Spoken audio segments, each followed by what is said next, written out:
Allie here. I think I've started the recording. We are going to just review the functional anatomy mind map that I have given you a digital version of.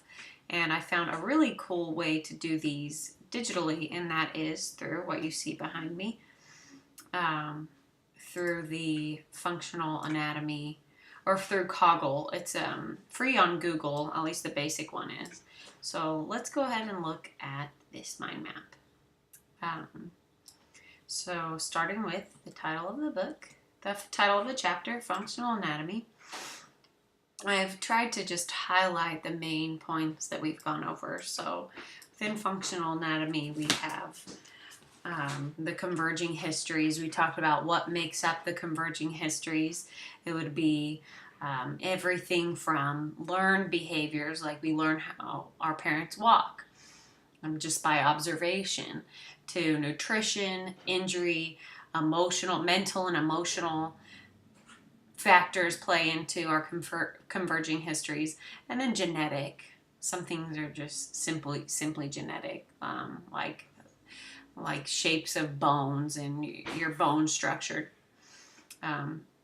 would play a factor. And then activities, from yoga to dance, different sports, are all going to play a role in converging histories. And the main thing to highlight and to remember is that when you teach a group class, that you want to consider that everyone comes in with all of these different converging histories. So whatever their activities have been, whatever they've done throughout their life, are going to make up the way that they are going to move. And there's one quote on page 42 that I'm going to read. He says, David Kyle says, ultimately, our work as yoga teachers is to help create a pattern that serves the students and their progression through the posture. So that's what we're here to do, to hopefully put the body back into balance to some degree. All right, so another thing he talked about, which we've talked about, is scar tissue. Just reviewing. Oh, Deanie. Roman just woke up. So scar tissue, we looked at the shirt as the example, the pull on the shirt, that scar tissue, there's going to be a pull anytime that we have an injury, and that could result, when there is injury, that could result in swelling, inflammation. And then if there's a tear or a break, remember that there's that connective tissue that's laid down, and that's what creates that pull. Whether it's in the shoulder, there could be a pull all the way in the ankle. And then as far as healing, we found even in the medical community, they've come to the conclusion that movement is good when we're healing.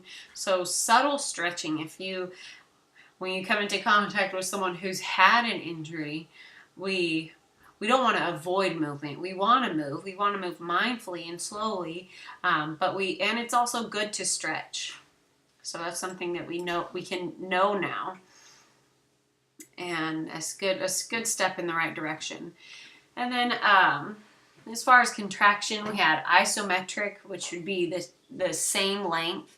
So remember, that's like if you're in cobra pose, you have an isometric. You're pressing your hands down into the ground, and you isometrically pull your hands back. That's an example.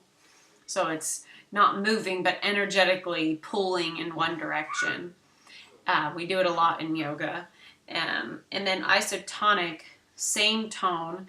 We have two. So there's a change in the length. And we have either concentric or eccentric, or eccentric probably is the way to say it, contraction. So eccentric is when we lengthen the muscle, and concentric is when we shorten. I feel like when we tend to think about any contraction, we think that the muscle's getting shorter. But remember, when we're going from Tadasana, mountain pose, hands are all the way overhead, let me see, I can put this camera back on me.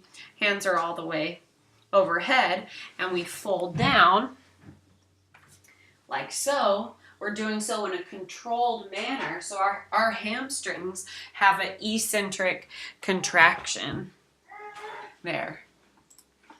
All right, and let's see. So now we have our connective tissue. Oh, look, I kind of moved that.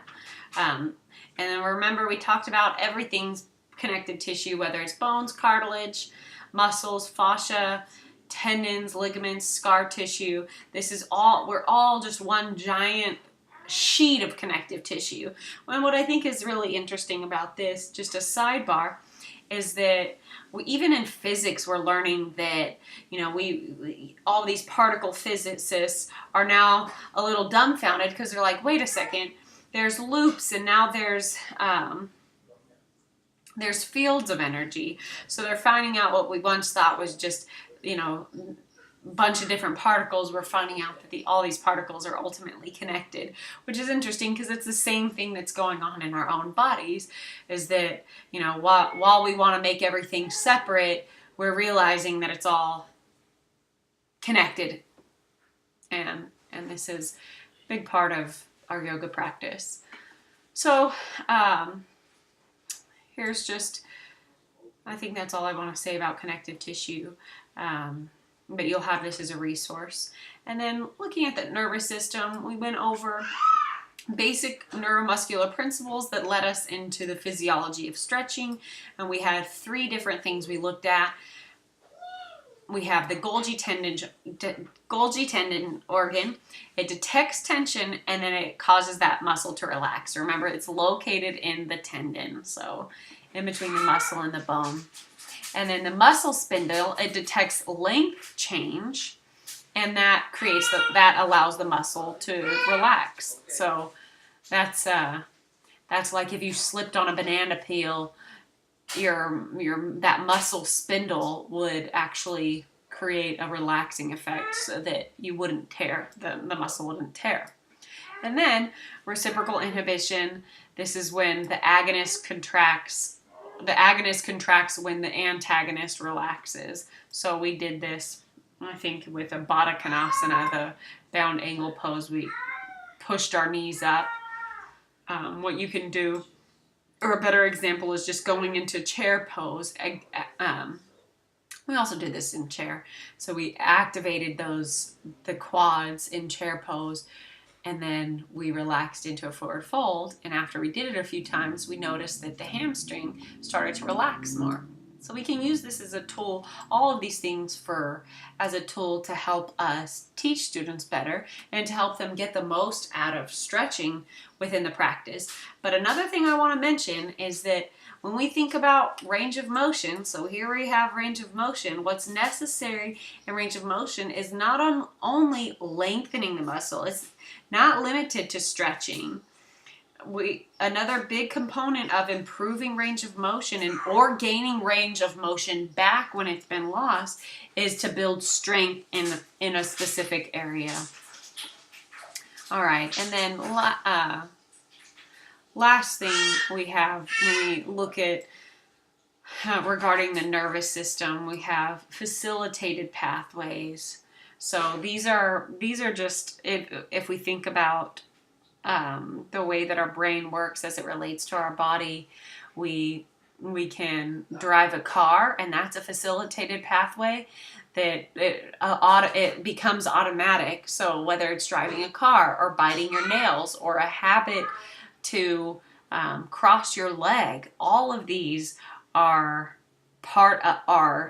ingrained within the nervous system. But the nice thing that we know through movement, through yoga, through meditation, is that whether it's physical, emotional, or energetic, we still can change that facilitated pathway through repetitive motion in another direction. And that would have to be continuous repetitive motion. So whether it's every time you stick your finger in your mouth as a bad habit, just pulling it out and slapping your hand. That's eventually going to change the habit to, instead of drawing your knees out in chair pose, to pulling them in, to change that habit pattern. So then let's see. Whoa. See what else we have here in our mind map. I'm going to zoom out a little bit. See? And then so that's it. That's our little our functional anatomy. I hope that this helps you and that possibly you decide to use this functional anatomy, this coggle as a tool. I found that it was really fun and really easy to use for mind mapping, especially if you like doing it on the computer. Anyways, that's screencast number 1. I hope you find it helpful. Talk to you later. They're my boys. Bye. Whoa, what's happening? Okay, quick time. I can end our movie.